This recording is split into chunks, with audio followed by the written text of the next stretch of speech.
45వ అధ్యాయం అనుకుంటా, చాలా చోట్ల ఉంటుంది ఆ మాట.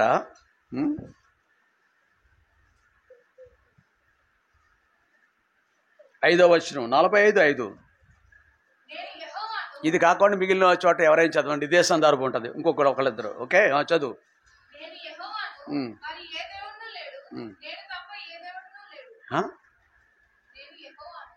నీకు బుద్ధి ఉందా? ఏ దేవుడు లేడా? ఏ మనుషుడు అన్నాడు ఈ మాట? ఎవరన్నారు ఈ మాట? God himself speaking to us. అదే చదువు, నువ్వు కూడా అది చదువు. 40 చదువు.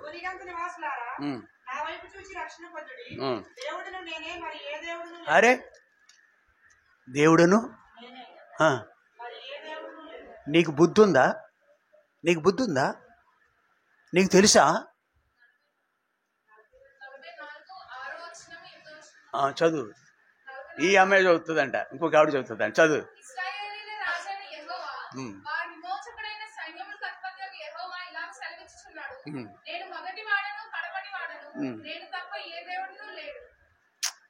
ఏమిటండి దేవుడు అంటున్నాడు, నేను తప్ప ఏ దేవుడును? మరి నాకు తెలుసా? నాకు దేవుడు గొప్ప, నేను గొప్ప? ఒక మనుషుడు అంటున్నాడు. అరే ఒక ఆయన అంటున్నాడు అండి, నేను నాతో మాట్లాడుతున్నాడు. అమ్మా మాట్లాడుకోకుండా ఇద్దరను కొంచెం సేపు, కొన్ని నిమిషాలు దేవుడు మాట్లాడినప్పుడు విందాం. ఒక ఆయన అంటున్నాడు, నేను రోజు దండం పెట్టుకోవడానికి వెళ్తున్నాను, ఒక చోటకి వెళ్ళను, నేను 10 స్థలాలకు వెళ్తాను. ఆయనకు తెలుసు. ఆయనకేం తెలుసు? ఆయనకు తెలుసు ఒక స్థలం కాదు,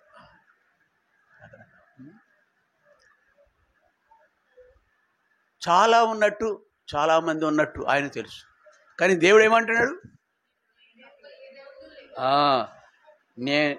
నేను యెహోవాను, మరి ఏ దేవుడును? ఏ దేవుడు? అతను తెలుసు. నాతో నిన్న మాట్లాడాడు, నాకుతో నిన్న మాట్లాడాడు ఆ రోడ్డు మీద. ప్రియ సహోదరి, అలాంటి జీవం గల దేవుడిని ఎరిగిన ప్రియుడైన సొలొమోను మాట్లాడుతాడు, మనతో మాట్లాడుతున్నాడు. హృదయపూర్వకంగా నిన్ను అనుసరించుచు నీ భయభక్తులు నీ భక్తులకు నిబంధన నెరవేర్చుచు కృపను చూపుచు నుండి నీ వంటి దేవుడు ఆకాశమందేనను భూమి అందేనను ఎక్కడనూ లేడు, ఎక్కడనూ లేడు. ప్రియ సహోదరి, ఆయన మన దేవుడు. ఎంత ధన్యత అండి ఇది. కానీ కానీ కానీ వాటిని కలిగి ఉన్న అనేకమైన భ్రమిస్తున్న ఈ రోజుల్లో దేవుడు సత్యదేవుడు, నిత్యదేవుడు, జీవం కలిగిన దేవుడిని మనం కలిగి ఉన్నాము. What a beautiful it is. ఎంత రమ్యమైందండి. 84 కీర్తన, యెహోవా నీ నివాస స్థలములు రమ్యమైనవి. చాలు. ప్రియ సహోదరి, దేవుడు అట్టి గొప్ప మందిరములో, దేవుని యొక్క ఆలయంలో దేవుడు మనల్ని ఉంచినాడు. అయితే ఇక్కడ మనం చదువుకున్న భాగం దగ్గరికి వద్దాం. ఇప్పుడు అంతవరకు ఉపోద్ఘాతమే చూస్తాం. మనం చదువుకున్న భాగంలో ప్రసంగి అంటున్నాడు కదా, నీవు దేవుని మందిరంలో పోవునప్పుడు నీ ప్రవర్తన జాగ్రత్తగా చూచుకొనుము.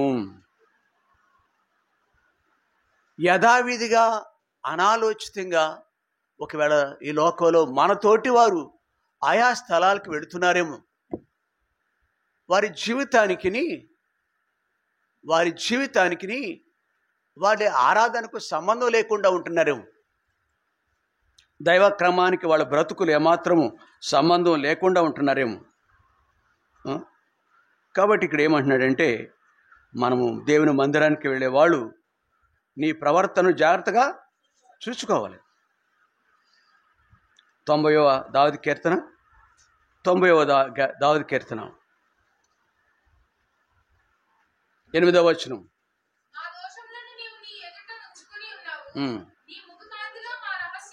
దేవుడు ఏమంటున్నాడు తెలుసా? దేవుని వద్దకు వెళ్ళే వాళ్ళ యొక్క దృష్టి గ్రహింపు ఇది ఉండాలి. నీ ముఖ కాంతిలో మా రహస్య పాపములు అరే నిన్న అలాగున్నాను, నేను మా ఇంటిలో ఎలా ఉంటాను, నేను నా స్వేచ్ఛకి హద్దు లేకుండా నేను ఉంటున్నాను. నిద్రపోతున్నావా? కిటికీ పక్కన ఒక సహోదరి, నిద్రపోకమ్మా, దేవుడు మంచి సదుపాయాలు ఇచ్చాడు మనకి, నిద్రపోకు. ఓకే, మనము యథావిధిగా జీవిస్తూ కోరిన రీతిగా మనం బ్రతుకుతూ దేవుని ఇంటికి వెళితే దేవుని వాక్యం మన గురించి ఏం చెప్తుందంటే, నీ ముఖ కాంతిలో మా రహస్య పాపములు కనబడుచున్నవి.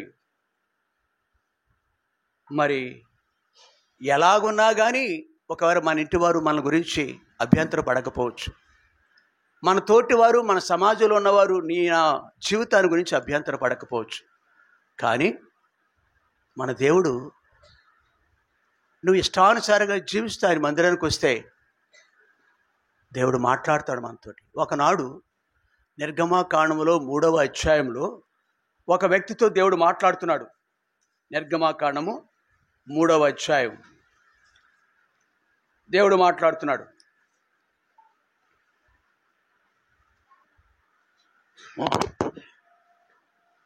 2వ వచనం.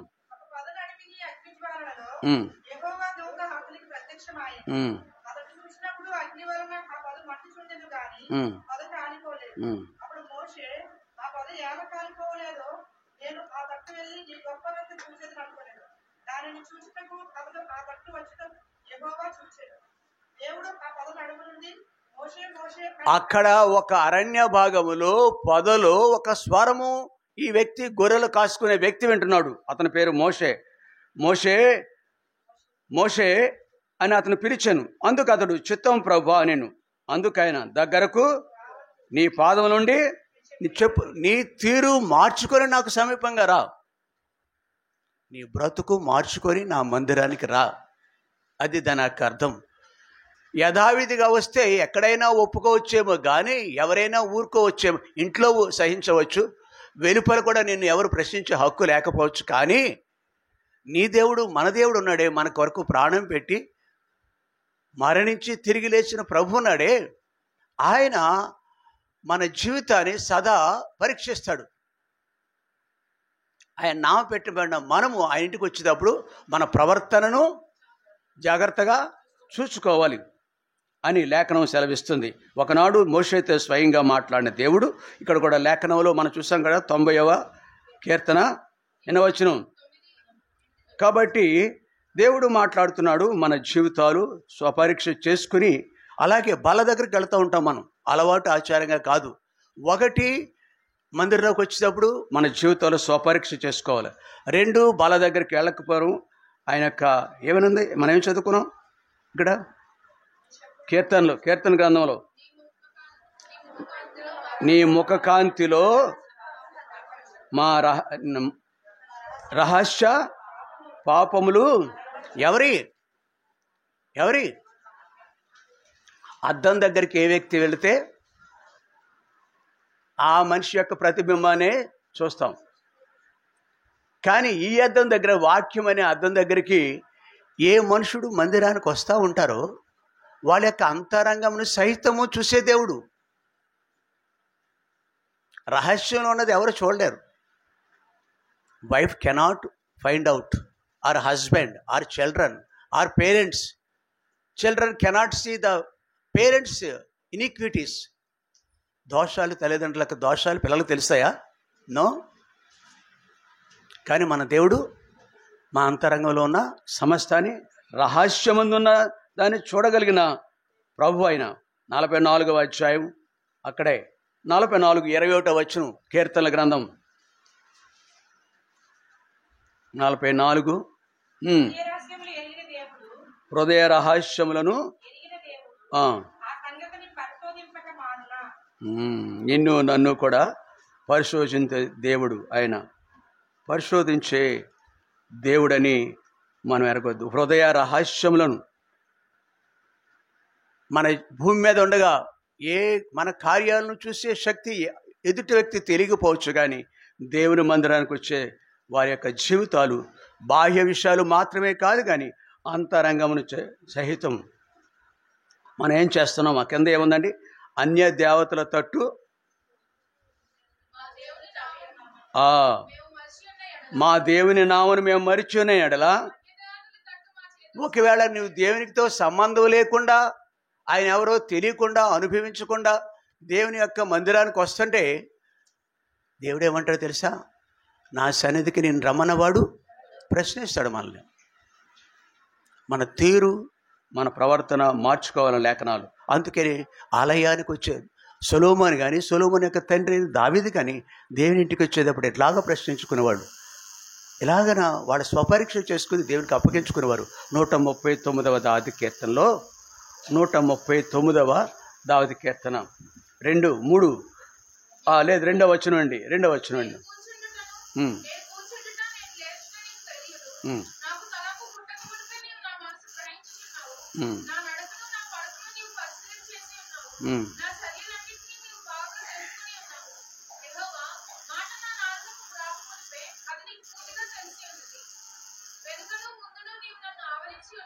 ఆగు ఆగు, అతన్ని ప్రశ్నించే శక్తి ఎవరికి లేదు. తన ఇంటి వారు కాదు, ఈ విశ్వంలో, అనంత విశ్వంలో ఎవరు ప్రశ్నించే హక్కు కూడా అతనికి లేదు. కానీ అతన్ని ప్రశ్నించే హక్కు ఎవరికి లేదు. కానీ ఈ భక్తుడు, ప్రభువుకి విధేయత చూపించే భక్తుడు, ప్రభువుకు లోబడిన వ్యక్తి తను తాను స్వపరీక్ష చేసుకుంటున్నాడు. యెహోవా మాట నా నాలుకకు రాకపోవడమే అది నీకు పూర్తిగా తెలియను. వెనుక ముందు నీవు ఆవరించి ఉన్నావు. 2వ వచనంలో నేను కూర్చుంటే లేచుటానికి తెలియదు. నా తలంపులు పుట్టక మునిపే నా మనసు నీవు గ్రహించి ఉన్నావు. ఆ దేవుడు ఏమంటున్నాడంటే ఇక్కడ, అంటే ఆ దేవుని యొక్క సన్నిధిలో నిలిచి ఉన్న ఒక మనుషుడు ఇలాగా తాను పరీక్షించుకుంటున్నాడు. 8వ వచనం, నేను ఆకాశమునికి ఎక్కినను, అంటే దాక్కుంటా ప్రయత్నం చేస్తే ఒక వ్యక్తి దేవుడు చూడట్లేదు అనుకోవచ్చు, మనం పట్టించుకోలే అనుకోవచ్చు. కానీ దేవుడు నిన్ను ప్రశ్నిస్తాడు. నీ క్రియలను బట్టి నువ్వు లెక్క అప్పగించవలసిన అవసరత ఉన్నది. రోజుకు పని చేస్తే రోజు జీతం ఎలాగో, నెలలో జీతం ఎంత సహజమో, మన జీవిత కాలంలో మన క్రియలకు, అందుకే 22వ అధ్యాయం ప్రకటన గ్రంథము 12వ వచనం ఇలా రాయబడింది. 22వ అధ్యాయం 12వ వచనం, ఇదిగో త్వరగా వచ్చున్నాను. ఆ గ్రహింపు ఈ గ్రహింపు ఏ వ్యక్తి కలిగి ఉంటాడు, ఏ యవ్వనుడు, ఏ సహోదరుడు కలిగి ఉంటాడు. ఇదిగో ఆయన త్వరగా. ఆనాడు అపోస్తలులతో అదే మాట చెప్పాడు, ఆ సంఘస్థులతో అదే మాట చెప్పాడు. ఇప్పుడు యుగాంతంలోను మనతో కూడా ఇదిగో నేను త్వరగా వచ్చుచున్నాను. మర్చిపోవద్దు సుమా, జీతము, పనిచేసిన దానికి జీతం ఎలా పొందుతామో, ఈ మన బ్రతుకు కాలంలో ఈ స్పాన్ ఆఫ్ లైఫ్లో మనకు జీతం ఇస్తాడు ఆయన, మన క్రియలను బట్టి చేస్తాడు. అందుకే కొరింథీయులకు రాసిన 2వ పత్రిక 5వ అధ్యాయం 10వ వచనం, కొరింథీయులకు రాసిన 2వ పత్రిక 5వ అధ్యాయం 10వ వచనం, ఎందుకనగా నా బైబిల్లో అలా లేదే, నేను అంతేనా, అంటే నీవు జరిగించిన క్రియలు చొప్పున అవి మంచివైనా సరే చెడ్డవైనా సరే. ఒకప్పుడు ఒక ఆయన ఎలా అన్నాడు నాతోటి, అవును ఆత్మ దాన్ని దయచేసిన దేవుని దగ్గరికి వెళ్తుంది, శరీరంలో ఉండగా శరీరానుసారంగా జీవిస్తే శరీరానికి లెక్కలు ఇక్కడే పాతి పెట్టేస్తారు కదా, దేవుని సమస్య ఉంది.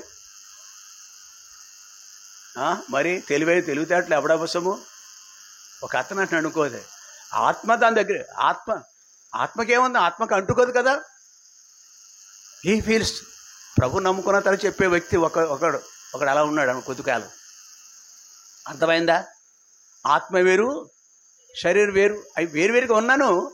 ఇదంతా ఒకే జీవితం కలిగి ఉన్నాం మనం. ఆత్మ శరీర ప్రాణములన్నీ ఆయన ఇచ్చినాయి మనకి. డబ్బు ఖర్చు పెడతాడు తల్లిదండ్రులు పిల్లలకు. నానా ఏంట్రా,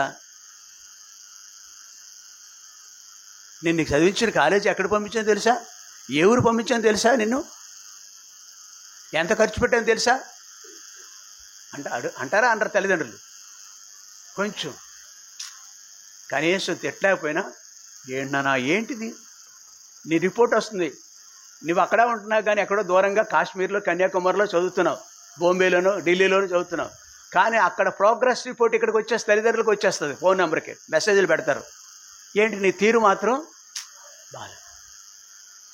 ఒక తండ్రికే తల్లికే బిడ్డ లెక్క చెప్పవలసి వస్తే, ఒక సంవత్సరానికి నెలకు లెక్క చెప్పవలసి వస్తే, పుట్టిన కాడి నుంచి పెరిగి పెద్దవై ఇంతగా దేవుడు మనల్ని ఆశీర్వదిస్తే దేవుడు లెక్క అడగడు అనుకుంటున్నారు మనల్ని.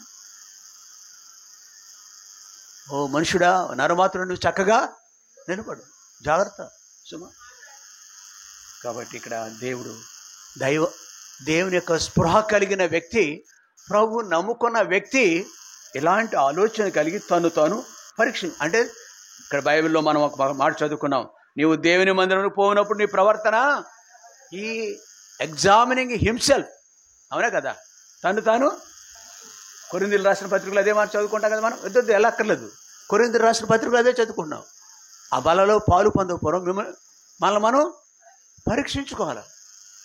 దేవుని మందిరానికి పోయినప్పుడు నీ ప్రవర్తన జాగ్రత్తగా చూసుకోవాలి. ఆ పనే చేస్తున్నాడు ఇక్కడ 139వ అధ్యాయంలో ఉన్న వ్యక్తి. నేను ఆకాశమునికి ఎక్కిన నువ్వు అక్కడ ఉన్నావు, నేను పాతాళ మందు పండుకుని నువ్వు అక్కడే ఉన్నావు. తర్వాత నేను వేకున రెక్కలు కట్టుకుని సముద్ర దిగంతములలో నివసించినను.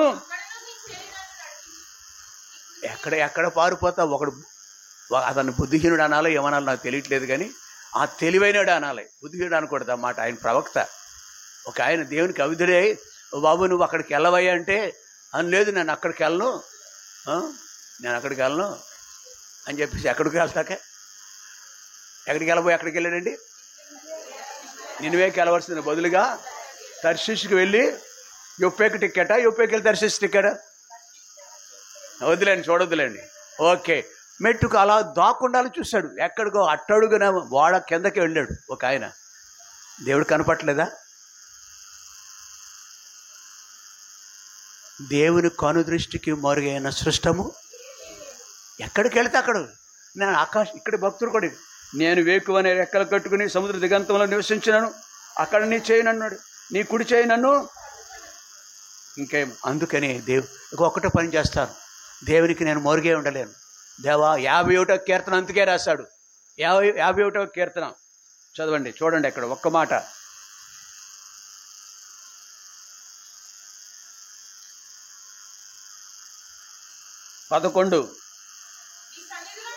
నీ సన్నిధిలో నన్ను త్రోసివేయకము. అది ప్రభు. దేవా మనం ఈ మాట చెప్దాం, భక్తుడైన దావీదు వలె మనం కూడా ఈ మాట చెప్దాం. నీ సన్నిధిలో నుండి నా అపరాధమును క్షమించయ్య నువ్వు, నా పాపం 9వ వచనం, నా పాపము విముకుడవు, నా దోషం తుడిచివేయము. దేవా నా యందు శుద్ధ హృదయము. Shall we not ask this apology? ఈ క్షమాపణ మనము కూడా అడగాలని దేవుని యొక్క మందిరానికి వచ్చిన మనము ఈ మాటలు చెప్పాలి. అందుకే భక్తుడు 139వ అధ్యాయం అంటాడు కదా, 23వ వచనం, దేవా ఒకవేళ నన్ను నేను పరీక్షించుకుంటే, అయ్యా అమ్మ నన్ను నేను పరీక్షించుకుంటే నా దోషాలు నాకు, ఒక భక్తుడు అన్నాడే అనలేదు మాట. ఎవరన్నారు? అపోస్తలుడైన నన్ను నేను పరీక్ష, నాకు దోషాలే తెలుసా మీకు? ఎవరు కూడా దోషాలు ఒప్పుకోరు. ఏంటయ్యా నీ ఇష్టం సార్, ఏంటి తాతగారు అలా అంటారు, నా ఇష్టాన్ని ఎక్కడ జీవిస్తున్నాయని అంటున్నాడు.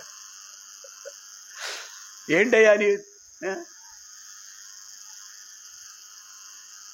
మనంతటా మనకు మన దోషాలు, మన లోపల అంతర్భాగాల్లో లోపాలు చూడాలంటే, వ్యాధిగ్రస్తులైన వాళ్ళు లోపాలు చూడాలంటే పైన చూస్తే తెలుసా, లోపల చూడాలా? ఎవరి దగ్గరికి వెళ్ళాలి? అంతరంగ సంబంధమైన ఆత్మ సంబంధమైన దోషాలు కనబడాలంటే వాక్యం దగ్గర రావాలి. వాక్యం అనే ఖడ్గము చూడండి, హెబ్రీయులకు రాసిన పత్రిక 8వ అధ్యాయం 4వ అధ్యాయం 12వ వచనం చదవండి. దేవుని వాక్యము సజీవమై బలము కలదై రెండంచెలుగల ఎటువంటి ఖడ్గము కంటే నువ్వు వాడిగా ఉండి అనే డాక్టర్స్ దగ్గర ఉన్న ఆపరేటర్స్ పరికరాలు ఏం పనికిరావు. నీ రోగం, పాప రోగం నీ దోషాలు, మన అతిక్రమాలు, అంతరంగ సంబంధమైనవి డాక్టర్లు కెనాట్ ఫైండ్ అవుట్. ఒక పరమ వైద్యుడు ఉన్నాడు. అందుకే ఎంత ఆసక్తితో ఇక్కడికి వస్తాం. మనం పెందలకడనే వస్తాం. కష్టమైన ఓపికగా కూర్చుంటాయి ఇక్కడ. ఎందుకో తెలుసా? దేవునికి మనల్ని మనం అప్పగించుకోవాలి. అదే పని చేస్తున్నాడు 139వ అధ్యాయం 23వ వచనంలో. అవి పూర్తిగా చదువుకుందాం మనం.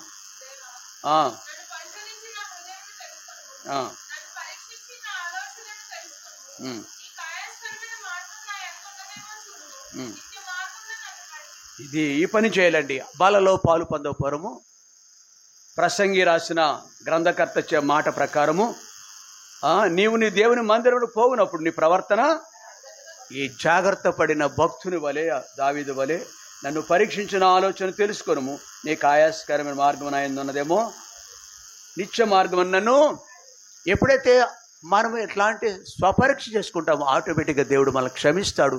ఆయన యొక్క నిత్యమైన మార్గంలో మనం ప్రవేశపెడతాడు. ఆ మార్గంలో ఆయన నడిపిస్తాడు. ఇది మొదటి మాట. మన ప్రవర్తనను జాగ్రత్తగా చూసుకోవాల్సిన అవసరత ఉన్నది.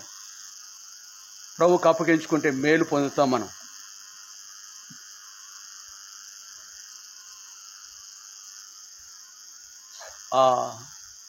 ఇక్కడ రెండవదిగా 5వ వచనం, 5వ అధ్యాయం 1వ వచనమే ప్రసంగి గ్రంథం 5వ అధ్యాయం 1వ వచనంలోని బలులు అర్పించుట అనే మాట ఉందా లేదా? బుద్ధిహీనుడు అర్పించినట్లు బలి అర్పించుట కంటే, అంటే దేవుని సన్నిధిలో అర్పణలు చేస్తాం, మనం ఆరాధనలు చేస్తాం, ప్రార్థనలు చేస్తాం. దీంట్లో 2 రకాలు ఉండాలని ఇక్కడ గ్రంథకర్త ప్రసంగి అంటున్నాడు. ఆరాధించేదా మది పొగడేదా నిరతము నేను,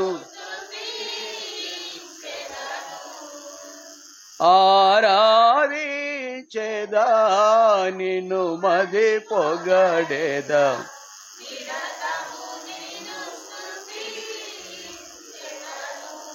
రండి, వాక్యం దగ్గర రండి.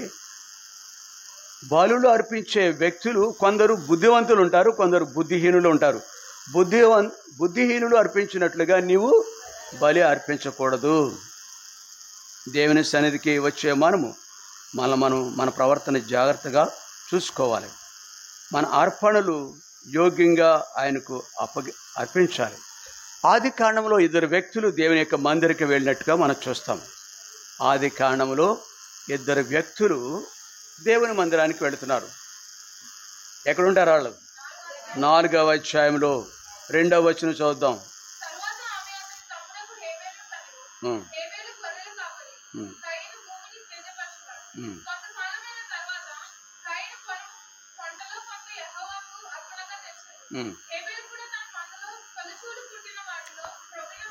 ప్రియ సహోదరి, దేవుని సన్నిధికి అర్పణలు అర్పించేవారు, బలులు అర్పించేవారు. ఆ పనే చేస్తున్నారు ఇక్కడ 2 వ్యక్తులు. ఒక అతని పేరు కయ్యను, 2వ వ్యక్తి పేరు. ఇద్దరు వారి సంబంధించిన అర్పణలు తీసుకొచ్చారు. కానీ ఒక వ్యక్తి దేవుని చేత అంగీకరింపబడ్డాడు, మరొక వ్యక్తి దేవుని చేత తృణీకరింపబడ్డాడు. పైపెచ్చు ఎప్పుడైనా మనము దేవునికి ఇష్టలుగా మనం లేకపోతే, అంగీకారంగా మన జీవితాలు ఉండకపోతే, మనము దేవుని సన్నిధిలో వ్యాజ్యమాడి, అనగా దేవునికి మనం అప్పగించుకోవాలి. దావీదు వలె 139వ అధ్యాయంలో 23-24 వచనాలు దావీదు చెప్పినట్టుగా మనమును దేవునికి పరీక్ష చేసుకోవాలి. దానికి బదులుగా ఇక్కడ ఈ మనుషుడు ఏం చేశాడండి? కయ్యను మనుషుడు ద్వేషం పెంచుకున్నాడు. తను ఆశీర్వదింపబడకపోవటానికి, తన అర్పణ దేవుడు అంగీకరించబడకపోవటానికి హేబేలు కారణమా? కాదు. కానీ క్రూరంగా ప్రవర్తించినట్టుగా మనం చూస్తున్నాం. అలాగున కాకుండా మనము దేవునికి అంగీకారమైన బ్రతుకు కలిగి ఉండాలని అర్పణలు అర్పించేటప్పుడు ఈ లేఖనాలు మనకు జ్ఞాపకం చేస్తున్నాయి. ఎప్పుడు మనల్ని దేవుడు అంగీకరిస్తాడంటే, మనల్ని మన ప్రార్థనలు దేవుడు అంగీకరిస్తాడంటే, ద్వితీయోపదేశకాండము 28వ అధ్యాయం, ద్వితీయోపదేశకాండము 28వ అధ్యాయం.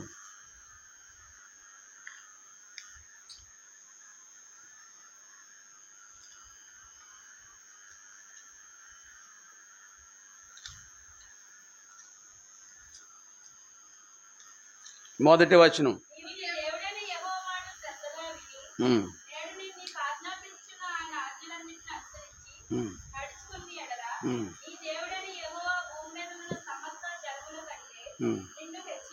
చాలు. యెహోవా మాట శ్రద్ధగా విని నేడు నేను నీకు ఆజ్ఞాపించిన ఆజ్ఞలన్నింటినీ అనుసరించిన ఎడల నీ దేవుడైన యెహోవా భూమి మీద సమస్త మనుషుల కంటే నిన్ను.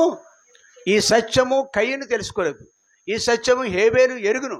కాబట్టి తనకున్న వాటిలో ఏం చేశాడండి? శ్రేష్టమైన మంచివి దేవుడు చూడడనుకుంటాం మనం, మన కార్యాలు చూడడనుకుంటాం, దేవుడు లెక్క పెట్టనుకుంటాం మనం. కానీ మనం కయ్యం లేకుండకుండా హేబేలు వలె భయము కలిగి దేవునికి అర్పణలు యోగ్యమైనవిగా వాటిని మనకి ఇవ్వాలని మనసులో పెట్టుకోవాలి. దేవుని మాటకు చోటు ఇవ్వాలని, దేవుడు కోరిన రీతిగా మన అర్పణలు ఉండాలి అనేది లేఖనం సెలవిస్తుంది. 15వ యోహాను సువార్త 15వ అధ్యాయం 7వ వచనం. యోహాను సువార్త. నా యందు మీరును మీ యందు నా మాట నిలుచునను. అవును, అప్పుడు ద్వితీయోపదేశ కాండంలో 28వ అధ్యాయం చూస్తున్నాం. ఏం చూసాం? యెహోవా మాట వినాలి, అంతే కదా. ఆ మాట ఎక్కడ ఉండాలి? మనలో ఉండాలి. మాట వినాలి, ఆ మాట దేవుని హృదయంలో చోటు ఇవ్వాలి. అప్పుడు ఏమి కావాలో అది దేవుడు మనకిస్తాడు, ఆశీర్వాదాలు ఇస్తాడు. దేవుని మందిరం యొక్క విలువ సొలొమోనుకు తెలుసు, దేవుని మందిరం యొక్క విలువ దావీదుకు తెలుసు. నీవు నేను కూడా యుగాంతంలో ఉన్న మనం కూడా దేవుని యొక్క మందిరం యొక్క విలువ తెలిసిన వాళ్ళు అయితే మన అర్పణలు కూడా, మన ఆరాధన కూడా యోగ్యంగా ఉండటం కొరకు దేవునికి మనం అప్పగించుకోవాలి. అందుకే వినాలనే సత్యం. యోహాను సువార్త 1వ అధ్యాయం 1వ వచనం. యోహాను సువార్త 1. ఆది యందు వాక్యం ఉండెను, వాక్యము దేవుని వద్ద ఉండెను, వాక్యమే దేవుడు. వాక్యం దగ్గరకు వస్తున్నాం, దేవుని దగ్గరకు వస్తున్నాం. దేవుడు కోరిన రీతిగా మన జీవితాలు మనల్ని మనం అప్పగించుకోవాలనేది లేఖనం సెలవిస్తుంది. కాబట్టి మన అర్పణలు ప్రార్థనలు ఎలా ఉండాలంటే దేవునికి అంగీకారంగా ఉండాలని దేవుని లేఖనాలు జ్ఞాపకం చేస్తుంది. న్యాయాధిపతుల గ్రంథము 11వ అధ్యాయం. న్యాయాధిపతుల గ్రంథము 11వ అధ్యాయం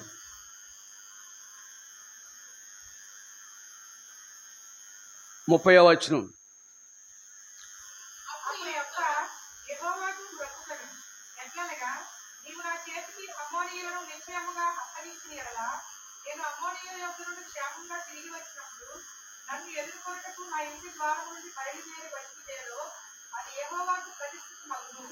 మరియు 34వ వచనం.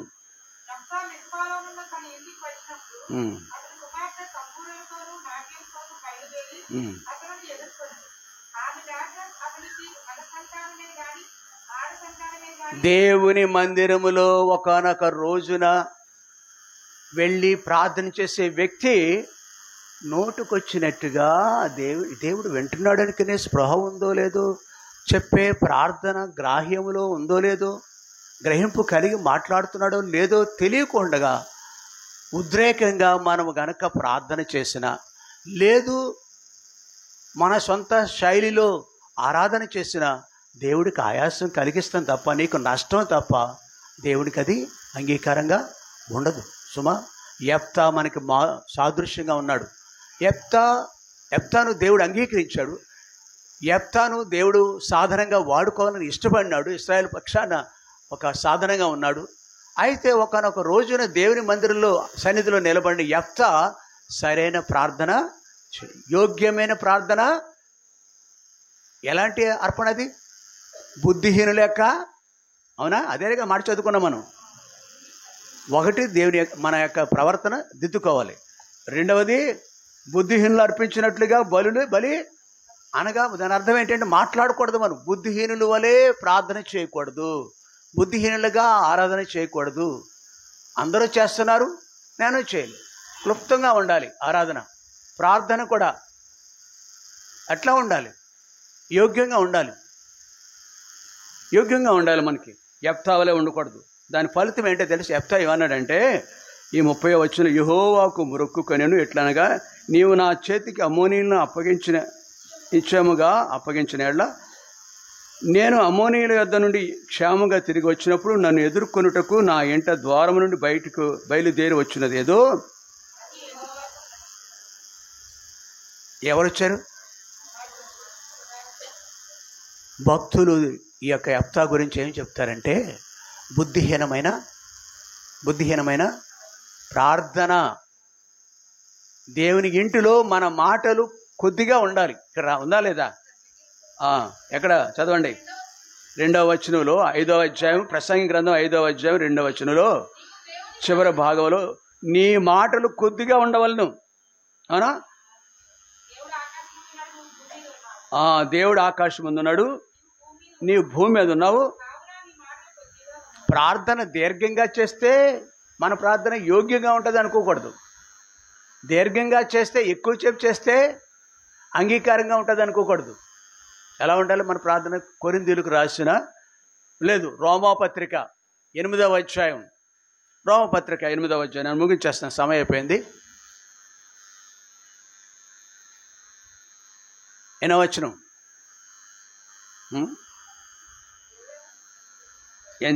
నా దృష్టి మీరు చెప్పాలి, నేను అనుకున్నది 26వ వచనం. రోమపత్రిక 8వ అధ్యాయం 26వ వచనం. అటువలే ఆత్మయు ఎలానగా అమ్మా యుక్తముగా ఆరాధన చేయటం మనకు తెలియదు. యుక్తముగా ప్రార్థన చేయుట మనం యెఫ్తా వలే ప్రార్థన చేయకూడదు, ఆరాధన చేయకూడదు. అందుకే ఇక్కడ అంటాడు కదా ప్రసంగి, బుద్ధిహీనులు అర్పించినట్లుగా బలులు సమీపించి వాక్యమే నువ్వు అవసరమైతేనే. ఆరాధన చేయలేకపోతే, ప్రార్థన చేయలేకపోతే వాక్యమైనా వినుడి ద్వారా విశ్వాసం. వినాలి, వాక్యం చదవాలి, వినాలి, దాని ప్రకారం వాక్యం మేలు చేస్తుంది మనకి. కనుక మనం ఏం చేయాలంటే యెఫ్తా వలె బుద్ధిహీనంగా ఉండకుండా దేవునికి మనల్ని మనం అప్పగించుకోవాల్సిన అవసరత.